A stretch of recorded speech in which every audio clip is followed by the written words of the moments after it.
Hi, எல்லாம் எப்படி இருக்கீங்க? நல்லா இருக்கீங்களா? நான் இன்றைக்கி வெந்தயக்கீரையும் உருளைக்கிழங்கு வச்சு ஒரு பொரியல் பண்ணியிருக்கேன். சூப்பராக இருக்கும். வெறும் சாப்பாட்டில் பிசைஞ்சு சாப்பிட. வீட்டில் இருக்கிறத வச்சு எதாவது பண்ணிக்கலாம் இல்லைங்களா? அதனால் சிம்பிளாக இருக்கும். அதுக்கு ஒரு சின்ன கடாயோ இல்லை குக்கரோ அடிக்கன பாத்திரம் எடுத்துக்கோங்க. அதில் கொஞ்சம் ஆயில் விட்டு தேங்காய் எண்ணெய் போடுங்க, இல்லாட்டினா கடலை எண்ணெய் எது இருக்கும் ஊற்றிக்கோங்க. கொஞ்சம் கடுகு வேணும்னா, காரம் வேணும்னா வரமிளகா சேர்த்துக்கோங்க.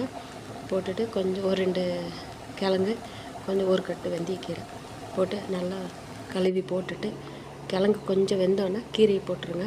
போட்டு நல்லா வெந்ததுக்கப்புறம் நல்லா மசிச்சு விட்ருங்க. அவ்வளோதான். சூடான சாப்பாட்டில் நெய்யோ இல்லாட்டினா அப்படியே அவ்வளோதான். ஊறுகாய் இந்த மாதிரி தொட்டு சாப்பிட்டு பாருங்க. சூப்பராக இருக்கும். எதுவுமே சாப்பிட பிடிக்கலன்னா இந்த மாதிரி செஞ்சு சாப்பிடுங்க. செஞ்சு சாப்பிட்டு எப்படி இருக்குன்னு சொல்லுங்கள்.